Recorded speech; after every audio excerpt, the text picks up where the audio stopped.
ജീവിതഭാഷണ കാഴ്ചയായ റുക്കിയ ടീച്ചറെ കുറിച്ച് പറയുകയായിരുന്നു. എല്ലാവരും, ആശ ടീച്ചർ, അജിത ടീച്ചർ തുടങ്ങി ആശ ടീച്ചർ പാടുന്ന ഒരു പാട്ട്, പൂക്കൾ പനിനീർ പൂക്കൾ എന്നുള്ളൊരു പാട്ട് കഴിഞ്ഞ ദിവസങ്ങളിലൊക്കെ, ഈ ദിവസം ഇന്നലെ മുതൽ സോഷ്യൽ മീഡിയയിലൊക്കെ പരക്കുന്നുണ്ട്. നമുക്ക് ലഭിക്കുന്ന വിവരങ്ങളൊക്കെ മനസ്സിലാക്കുമ്പോൾ അവർ കേവലം ഒരു സഹപ്രവർത്തകർ മാത്രമായിരുന്നില്ല, അതിനപ്പുറത്തേക്ക് വളരെയധികം ഇഴയടപ്പമുള്ള ആത്മാർത്ഥ സുഹൃത്തുക്കൾ കൂടിയായിരുന്നു അവരെല്ലാവരും. അതുകൊണ്ട് തന്നെ ഇത്തരം മധ്യവേനൽ അവധിക്കാലങ്ങളിലൊക്കെ അവർ വിനോദയാത്രകളൊക്കെ പോകാറുണ്ടായിരുന്നു. ഈ വലിയ അധ്യയന വർഷം കഴിഞ്ഞുള്ള ചിലപ്പോൾ ഒരു ഉല്ലാസയാത്ര എന്നുള്ളത് മറ്റു ഭാരങ്ങളൊക്കെ മാറ്റിവെച്ച് അല്പനേരം ഒരുമിച്ച് ചേർന്ന് ഉല്ലസിക്കാനുള്ള ഒരവസരമൊക്കെ ആയാണ് ഇതിനെ കാണുന്നത്. അങ്ങനെ വലിയ സന്തോഷത്തിൽ പുറപ്പെട്ട ഒരു യാത്ര തന്നെയായിരുന്നു അത്. അതാണ് ഇങ്ങനെ വലിയൊരു ദുരന്തത്തിൽ കലാശിച്ചിരിക്കുന്നത്. വലിയ ദുരന്തം എന്നപ്പുറത്തേക്ക്, ഇതൊരു അപകടം എന്നതിനപ്പുറത്തേക്ക് ഒരു വലിയ ദുരന്തമായി തന്നെ അത് മാറുകയാണ്. കാരണം 9 പേർ ഒരുമിച്ച് ഈ ഭൂമിയിൽ നിന്നും വിട പറയുക, അവരുടെ ജീവൻ നഷ്ടമാകുക എന്നത്, പ്രത്യേകിച്ച് അവർ അധ്യാപകരാണ്, അതിൽ അവർക്കൊപ്പം യാത്ര പോയവരിൽ കുട്ടികൾ കൂടിയുണ്ട്.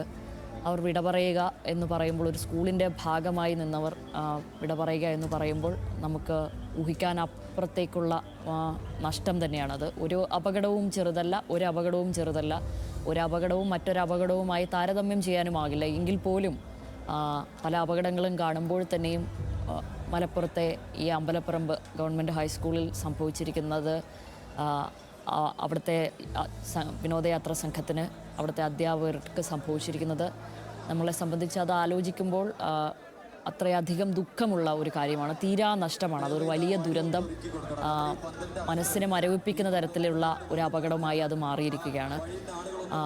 ബെൻസൺ അവിടെ നിന്ന് ചേരുമ്പോൾ, ബെൻസൺ, ഇത് വല്ലാത്തൊരു അനുഭവമായിരിക്കുമല്ലോ അവിടെ നിൽക്കുമ്പോൾ ഉള്ളത്. കാരണം കുരുന്നുകളെ നിങ്ങൾക്ക് കാണാം, രാവിലെ മുതൽ യൂണിഫോം ഇട്ട് അവിടെ വന്ന് ഈ അധ്യാപകരെയൊക്കെ കണ്ട കുരുന്നുകൾ അവിടെയുണ്ട്, മറ്റ് രക്ഷിതാക്കളുണ്ട് അവരുടെ.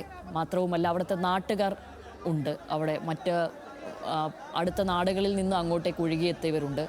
മാത്രവുമല്ല ഈ അപകടം ഉണ്ടായതു മുതൽ ആ ജില്ല മുഴുവൻ എന്ത് ചെയ്യാം എന്ന വിധം, ഇതിലെങ്ങനെ ഇടപെടാം, ഈ അപകടത്തിൽ എങ്ങനെ രക്ഷാപ്രവർത്തനം നടത്താം എന്നടക്കം ഈ രാഷ്ട്രീയ പ്രതിനിധികളും മറ്റുള്ളവരും KMCC പ്രവർത്തകരും തുടങ്ങി വലിയൊരു തരം സംഘാടനം തന്നെ ഈ ഘട്ടത്തിൽ ഉണ്ടായിരുന്നു. അതിൻ്റെ ഭാഗമായി ഒക്കെ തന്നെയാണ് രാവിലെ തന്നെ ഇങ്ങോട്ടേക്ക് മൃതദേഹം എത്തിക്കുവാനും മറ്റ് കാര്യങ്ങളൊക്കെ ക്രമീകരിക്കാനും ഒക്കെ കഴിഞ്ഞത്. അപ്പോൾ അവിടെ നിൽക്കുമ്പോഴുള്ള ഒരു അനുഭവം എന്താണ് ബെൻസൺ? ശ്യാമിലി, നമുക്ക് ഇത്രയും നേരം ഈ ആളുകളെ പറ്റി സംസാരിക്കുന്നതിൽ നിന്നും കേൾക്കുന്ന പ്രതികരണങ്ങളിൽ നിന്നെല്ലാം നമുക്ക് ഒരു കാര്യമാണ് നമുക്ക് വായിച്ചെടുക്കാൻ കഴിയുന്നത്. അതായത് വിദ്യാർത്ഥികൾക്ക് മുമ്പിൽ എങ്ങനെയായിരിക്കണം പൊതുസമൂഹത്തിൽ നമ്മൾ ജീവിക്കേണ്ടത്, ഒരു സമൂഹത്തിൽ എങ്ങനെയായിരിക്കണമെന്ന് മുൻപിൽ എങ്ങനെയായിരിക്കണം പൊതുസമൂഹത്തിൽ നമ്മൾ ജീവിക്കേണ്ടത്, നമ്മളൊരു സമൂഹത്തിൽ എങ്ങനെയായിരിക്കണമെന്ന് ജീവിച്ച് കാണിച്ചു കൊടുക്കുന്ന ഒരു പറ്റം അധ്യാപകരും അനധ്യാപകരുമായിരുന്നു ഈ സ്കൂളിൽ ഉണ്ടായിരുന്നത് എന്നുള്ളത് തന്നെയാണ്. അതിൻ്റെ ഏറ്റവും വലിയ ഉദാഹരണമാണ് ഇവരുടെ ആ ഒരു ഒത്തൊരുമ എന്ന് പറയുന്നത്. ഒരു കുടുംബം പോലെ, ഒരു കൂട്ടായ്മയായി, ഒരു കുടുംബം പോലെ എക്കാലവും തുടരാനുള്ള അവരുടെ മനസ്സാണ് ഈ കാണുന്ന ജനക്കൂട്ടത്തെ ഇവിടേക്ക് എത്തിക്കുന്നത് എന്നുള്ളത് തന്നെയാണ്. ഇപ്പോഴും വലിയ ആൾക്കൂട്ടമുണ്ട് ഇവിടെ. അവസാനമായി ഒരു നോക്ക് കാണാനുള്ള ശ്രമം ഇപ്പോഴും ആളുകൾ നടത്തുന്നുണ്ട്. അല്പസമയം മുമ്പ് ഈ പൊതുദർശനം അവസാനിപ്പിക്കുന്നു എന്നിവിടുന്ന് അനൗൺസ് ചെയ്യുന്ന ഘട്ടത്തിൽ പല ഉമ്മമാരും ചേച്ചിമാരും ചേട്ടന്മാരും എല്ലാം വഴക്കുണ്ടാക്കുകയായിരുന്നു. ഇവിടുത്തെ വളണ്ടിയർമാരോട് വഴക്കുണ്ടാക്കുന്ന കാഴ്ചയാണ് നമ്മൾ കണ്ടത്. കാരണം അവർക്ക് ഈ വീടുകളിലേക്ക് പോകാൻ കഴിയില്ല, പക്ഷേ ഇവിടെ നിന്നെങ്കിലും ഒരു നോക്ക് കാണുക, അവസാനമായി ഒന്ന് അന്തിമോപചാരം അർപ്പിക്കാനുള്ള ഒരു അവസരം നൽകണമെന്ന് പറഞ്ഞ് ഇവിടെ വഴക്കുണ്ടാക്കുന്ന ആളുകൾ ഉൾപ്പെടെ നമ്മൾ കണ്ടു. അത്രത്തോളം സ്നേഹബന്ധം, ആത്മബന്ധം ഈ നാടുമായി ഈ മനുഷ്യർക്കുണ്ടായിരുന്നു എന്നുള്ളത് തന്നെയാണ്. ഒരു വട്ടമെങ്കിലും കണ്ട് സംസാരിച്ചിരുന്ന ആളുകൾ, ഇങ്ങനെ നിരവധി ആളുകളാണ് ഇവിടേക്ക് ഒഴുകിയെത്തിയിട്ടുള്ളത്. നിരവധി ആളുകൾ ഇവിടെ ഇപ്പോഴും ഉണ്ട്. അവരിലും പല ആളുകളും ഈ വെയിലത്ത് ഇവിടെ നിന്ന് തലകറങ്ങി വീണ് ആശുപത്രിയിലേക്ക് കൊണ്ടുപോയ ആളുകളുണ്ട്. അവരിലും പല ആളുകളും ഈ വെയിലത്ത് ഇവിടെ നിന്ന് തലകറങ്ങി വീണ് ആശുപത്രിയിലേക്ക് കൊണ്ടുപോയ ആളുകളുണ്ട്. അങ്ങനെ നിരവധി ആളുകൾ ഇപ്പോഴും ഇവിടെ നിൽക്കുന്നു. നിരവധി ആളുകൾ വീടുകളിലേക്ക്, ഓരോരുത്തരുടെയും വീടുകളിലേക്ക്, അവരുടെ സംസ്കാര ചടങ്ങുകളുടെ ഭാഗമാകാൻ വീടുകളിലേക്കും എത്തിച്ചേരുന്ന കാഴ്ചകളുണ്ട്. അങ്ങനെ ഈ കരളലിയിപ്പിക്കുന്ന, കണ്ണു നനയിപ്പിക്കുന്ന കാഴ്ചകൾ മാത്രമാണ് ഇവിടെ നിന്നും പങ്കുവെക്കാനുള്ളത് എന്നുള്ളത് തന്നെയാണ്. കാരണം ഓരോ ഘട്ടത്തിലും ഒരു സ്കൂൾ എന്ന നിലയിൽ, പ്രത്യേകിച്ച് ഒരു LP സ്കൂൾ ആകുമ്പോൾ വിദ്യാർത്ഥികളുമായി അധ്യാപകർ എത്രത്തോളം ഇടപഴകി നിൽക്കുന്നുണ്ടാകും, ആ വിദ്യാർത്ഥികളുടെ മാതാപിതാക്കളുമായി അധ്യാപകർ എത്രത്തോളം ചേർന്ന് നിൽക്കുന്നുണ്ടാകുമെന്നെല്ലാം നമുക്ക് ചിന്തിക്കാവുന്നതേ ഉള്ളൂ. സ്വയം നമുക്ക് ചിന്തിക്കാവുന്നേ ഉള്ളൂ. നമ്മളതെല്ലാം കണ്ടിട്ടുമുള്ളതാണ്, നമ്മളെല്ലാവരും അനുഭവിച്ചിട്ടുമുള്ളതാണ്. അതിൻ്റെയൊക്കെ ഒരു വലിയ വേർഷൻ, അല്ലെങ്കിൽ ഏറ്റവും അങ്ങേ തലയ്ക്കൽ നിന്നുകൊണ്ടുള്ള സ്നേഹബന്ധം, ആത്മബന്ധം ഈ അധ്യാപകരും ഇവിടുത്തെ അനധ്യാപകരും വിദ്യാർത്ഥികളുമായും മാതാപിതാക്കളുമായി പ്രദേശവാസികളുമായും സൂക്ഷിച്ചിരുന്നു എന്നുള്ളത് തന്നെയാണ്. ഈ മരിച്ചുപോയ അധ്യാപകരിലും അനധ്യാപകരിലുമായി 9 പേരിൽ ഭൂരിഭാഗം ആളുകളും, ഏകദേശം 7ഓളം ആളുകളും താമസിക്കുന്നത് ഈ ഒരു 5 കിലോമീറ്റർ ചുറ്റളവിൽ തന്നെയാണ്. അപ്പോൾ തൊട്ട് ചിരപരിചിതരായിട്ടുള്ള ആളുകൾ തന്നെയാണ് എല്ലാവരും. ഇനി സ്കൂളുള്ള ദിവസങ്ങളിൽ അല്ലെങ്കിൽ പോലും പരസ്പരം കാണുകയും സംസാരിക്കുകയും അടുത്തിടപഴകുകയും ചെയ്യുന്ന ആളുകൾ തന്നെയാണ്. അത് തന്നെയാണ് ഇവരുടെ ഏറ്റവും വലിയ ആത്മബന്ധം എന്ന് പറയുന്നത്. അതുകൊണ്ട് തന്നെയാണ് ഇത്രയും ആളുകൾ ഇവിടേക്ക് ഒഴുകിയെത്തുന്നത്. നിരവധി ആളുകൾ ഇപ്പോഴും ഇവിടെ കാത്തു നിൽക്കുകയാണ്. ഈ മൃതദേഹവുമായി പോകുന്ന ആംബുലൻസിനെ അനുഗമിച്ചുകൊണ്ട് അതാത് വീടുകളിലേക്ക് പോകാൻ തയ്യാറായി നിൽക്കുന്ന ആളുകളുണ്ട്. അങ്ങനെ പോയ ആളുകളുണ്ട്, നിരവധി ആളുകളുണ്ട്. നേരത്തെ ശ്യാമിലി സൂചിപ്പിച്ചതിൽ ഒരു പ്രധാനപ്പെട്ട കാര്യമുണ്ട്. ഈ അധ്യാപകരുടെ മരണം കണ്ട്, അല്ലെങ്കിൽ അവരുടെ വിയോഗം ഈ വിദ്യാർത്ഥികളിൽ ഏൽപ്പിച്ചിട്ടുള്ള ആഘാതം അത് എത്രത്തോളം വലുതായിരിക്കുമെന്ന് നമുക്ക് ഊഹിക്കാൻ കഴിയുന്നതേ ഉള്ളൂ.